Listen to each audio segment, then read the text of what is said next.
Hi. So today I'm going to be ranking fanfiction types, as the title says, and I'm not going to waste any time, just going to go straight into it. So, first, this is going to be most hated to least hated, and these are not like enemies to lovers or things like that. It is more so things that you find only in fanfiction.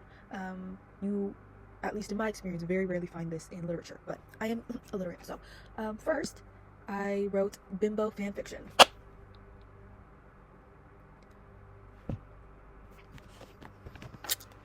Now, I want you to look me dead in my eyes, okay? And I want you to tell me you are a dumb bitch, okay? So I'll give you some time. Tell me, come on, give me some time. Let you digest that phrase, and then now count of three. 3, 2, 1. Oh. That's right, you didn't say it. Because you know why? You're not a dumb bitch. So why are you reading bimbo fanfiction? Why are you pretending to be a dumb bitch? Okay, a bimbo is a dumb bitch. A bimbo is not, like, people use this, in a fun way, which I have no issue with, but if you truly identify yourself as a bimbo, are you kidding me right now? What the fuck? I wrote, I am not stupid, okay? Do not put stupid words in my mouth. Who the fuck wants to be a dumb bitch? A dumb bitch is something you cannot come back from, okay? You are born that way.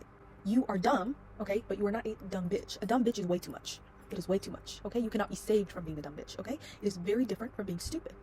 You are genuinely incapable of knowledge. When you're stupid, that just means you forgot something, okay? You just forgot, like, you were just acting dumb, okay? But when you're a dumb bitch, you are incapable of learning information and rewiring your brain to commit actions with the thought of that information in mind, okay? And at the core of it, it really pisses me off to imagine myself making such stupid, incomprehensible decisions, especially if the character in question, like the character the fanfiction is written about, is a man, okay? Fanfiction, and speaking as a woman, as a feminine being, okay, is a way for women to especially take romance and sexuality into their own hands, okay? So for me to read any bimbo content, it makes me feel like I'm setting my people back, okay? That is the end all be all truth of it. I don't understand why people fantasize about bimbo content, other than the fact that you are depraved in every sense of the word and don't know how to do anything about it, okay? There are a lot of other fanfiction types you could be reading, but you choose to read fanfiction that degrades you and degrades women as a whole. So, and I know some people are going to be like, it's not that big of a deal. It is a big deal, okay? It is a big deal, okay, thank you. But yeah, so number 1, hate bimbo content. Number 2, soulmate. Okay, so there are different versions of soulmates within the fanfiction thing. It's like I'm fucking deaf until I see you, or whatever the fuck, like, and I wrote, this is bullshit, I hate them, okay? These are too creative. Let's get to the fucking point. I don't want to hear you're like, oh my god, like, I didn't see colors. I don't want to hear your fucking Logan Paul bullshit. I didn't see colors until I saw you. Shut up. Oh my god. If I wrote, I feel like the only people who reads these types of fanfictions and enjoy them are 13-year-olds who don't know what the fuck they're doing, okay? You don't know anything. You don't know how to spell the word love. You don't know what the fuck a soulmate means, bitch. You don't know anything, okay? And I put, as well, it also pisses me off because it is so unrealistic, okay? And the example I put, like, what the fuck you mean I'm deaf until I'm near this person? Like, what the fuck is next? I'm gonna start my period or piss my pants or shit my pants when I see them? Like, I don't like it, okay? I read fan fiction to immerse myself into a plausible world, okay? And the worlds that are created by these soulmate fan fictions, I can dream them in my head, okay? I'll dream them up in the middle of the night, but I want a tangible reality that is possible in this current timeline, which is why I read fan fictions, okay? I don't read them. If I wanted to read like soulmate stuff, I'd read a fiction book. You know what I mean? When I read fan fiction, I'm reading real life stories that could be plausible, okay? If I told you that this happened with another person, you'd be like, that's not real. But you'll think about it for a little bit to determine if it's real or not. And that's what I want, okay? So next, and I apologize, wait. No, I'm gonna search up how to pronounce this. Okay, yandere. Now, who the fuck is actually reading this? I know it's y'all who pretend to have daddy issues because you think it's cute or whatever. Either way, I clicked on these on accident, thinking it was angst, then realizing very quickly that the person is a stalker or psycho, okay? I don't like them, but I do appreciate the intense love and obsession that these stories provide, okay? So, I don't hate them fully. I do understand their purpose. Unlike the bimbo or the soulmate thing, I understand why these exist, okay? And do I condone these abusive relationships? No. But some of y'all need them, okay? Some of y'all need that stalker shit because y'all are some crazy bitches, okay? So I understand the importance of yandere, but I don't want that. So number 4, original characters. I don't want your characters, okay? Half of them are bad, anyways. And when I read fan fiction, similar explanation to the soulmate little version, I said, when I read fan fiction, I want to be immersed in an alternate reality, okay? And I want to read stories of people who I have already been aware of and have personalities of in my head, okay? I don't want to have to start over with your character. I don't want to have to jump Jump in the deep end. Don't want to do that. Don't want to. Okay. I want I want to know what is going on. And I put plus since they aren't real and I have no chance of being with them, or plus since they aren't real, I have no chance of being with them. Okay, they're straight up fake people, and that I don't like that. I put whereas my celebrity crushes are at least possible since they exist within my lifetime. Okay, if you want your own characters, write a damn book instead. Do not put them on my fucking Tumblr, bitch. Okay, thank you, but no. 5. Lists or chapters. Okay, so this is just of the formatting of the fanfiction. It's not really like the content, but I feel they were also important to include within this video. But I put, not gonna lie, I only read chapters when I was younger, but as I got older, I got sick of the waiting and the length. Okay, I would forget half the time what was going on, or I wasn't able to find the previous or following chapter. Okay, and it is not the same as reading a book. Okay, when you are reading a book, you have to set aside time to read that book. Okay, and in addition, you already know if that book has a sequel or not, and you can estimate around the time of when you'll be able to read that next book. Okay, a fan fiction, on the other hand, is a quick read. Okay, it is no more than 20 minutes. So why do I have to wait 3 months for the next installment? Trick question, because I'm not waiting. Okay, they lose appeal very fast. Okay, oh, and so I added here that this is why I believe the original characters that I talked about before, in combination with our chapter stories, do go very well together, because like nobody gives a fuck about them, so let's just put them together. You know what I mean? But yeah. 6. Comfort. Okay, comfort. I have nothing much to say about them except that they're always a go-to. I love them. There's nothing wrong with them. They're very safe and very happy, and oftentimes, not at the moment because I'm not in my fanfiction page right now, I'll read them to put myself in a happy place so I can fall asleep, you know. And then now 7, angst.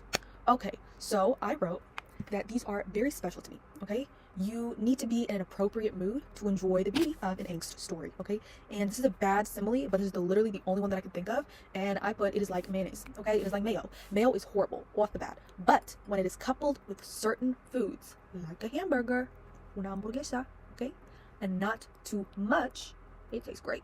Okay, it tastes great, and you're not only tasting that food, that mayo, you're tasting everything around it. You're tasting the whole world. Okay, angst is the same thing. I enjoy angst when I'm sad and when I need to cry. Okay, I enjoy it when I'm angry so I can have fuel for my anger. Okay, I enjoy it when I'm bored so I can come up with a scenario in my head that lasts longer than the story. Okay, you know, because it's fun to pretend, bitch. It is fun to pretend, and angst allows you to do that. So that's why I love angst. And then number 8 is smut. Okay, smut is awesome. Okay, some people do some things while they're reading it. Could not be me. What I'm listening about, I put it is very fun to read, and I included society would be a better place if we normalize smut rather than staged porn. Okay, smut is what porn should be. Okay, there are layers and there are versions to fit anyone and everyone's needs, any time of the day, any time of the night, anytime. Okay, and one of the things I love so much about smut, okay, is its ability to reveal the power of words. Okay, the intimacy, not just sexually, created by so many writers, is like a lucid dream. Okay, and if you've ever had a lucid dream, you know how real that shit feels. Half the time whenever I have a lucid dream, I confuse it with an actual memory. Like, it is insane. It is genuinely insane. I feel like that's probably honestly the best way to manifest something, is to have lucid dreams about it, because I don't know much about manifestation, but I do know that one of the key things to manifest something is to genuinely believe that it is true. Believe it to your core that it is true, and it will happen to you. Okay, and I feel the easiest way to do that is to find out how to lucid dream, or whenever you find yourself in a lucid dream, imagine yourself or do that thing that you want, or have the thing that you want, you know, in that lucid dream. So when you wake up, you'll know exactly what that feels like, and you can better manifest it in the real world. But let's see. I put, it is so unbelievable how real some of these scenarios are, and sometimes I just read them to experience a different reality that is tangible. Okay, I don't even read them to, like, for the purpose of like sexual anything. It is just because I'm like, the writing is so good. The writing is so good. Y'all don't get enough credit for it, like the people who write smut. So snaps to y'all, thank you. And lastly, number 9, lemons. My go-to girl is a lemon. Okay, so now some people don't know the difference between lemon and a smut. Okay, they use these words interchangeably. I don't. Okay, they are different. Smut always contains something sexual in them. Okay, something sexual. It's a sexual action is always in a smut. Whereas lemons are anything that is just considered a bit naughty. Okay, just a little bit naughty, babe. Not necessarily sexual. And I love lemons because they're just fun. Like, they're just fun. Like, come on, they're fun. Like, stop. Like, they're fun. There's nothing serious about them. Okay, and honestly, they just give me the most satisfaction in how they deprave you of that full experience of a smut, and then they make you want to read more. Like, if you want to get obsessed into something, you know, if you're bored and you're just like, I want to be engaged in something, read a lemon, okay? Because once you do it, you're just like, oh, no, I want to read more. I want to read more. I want to read more. I want to read more. Okay, and I put that when I'm in my fanfiction phase, which is usually in the summer, I will store up a bunch of lemons on Tumblr, and Tumblr is my #1 go-to for fanfictions. I don't use Wattpad. That's for like 12-year-olds who just figure out what fanfictions are. I don't use AO3. AO3 is for people who are like real specific freaks, and I respect it. Could not be me. Don't have any specific. I don't want an octopus. Okay, like I'm not trying to imagine someone as an octopus or anything like that. So I don't use AO3. Tumblr is where it's at for fanfictions, okay? You can find such a wide breadth of fanfictions on Tumblr. And they come out just like that. There's so many people on it, so I love Tumblr for that. And I put, I will go on Tumblr, store them all up, read them one after the other, okay? And they're so easy to binge, and it's just a fun time all around. They're just so convenient, so quick, and just very lighthearted, you know? And oftentimes I will also read them to fall asleep like I do with a comfort story. But, so... yeah, that is my ranking of the different fanfiction types. Yeah, I enjoyed writing. I enjoyed writing all my explanations for them. They're really fun to like organize and everything. But yeah, I think I'm going to do like the every few days type of video instead of every single day. Because I like having something more substantial, you know. I know this is not like no one's gonna fucking quiz you on fanfiction types, you know what I mean? But it's just fun to talk about. It's fun, like have fun. The fuck. So I just wanted to say to end this video, please stream my new song. I want you, please stream it, please. It is in the sped up version, the slowed down version, and the regular version. And I would sing it for you today, but my throat hurts and it's not working. But if you listen to the song, you can hear me sing it. So yeah, it's out everywhere. Please listen to it. And yeah, new music coming soon. Okay, bye.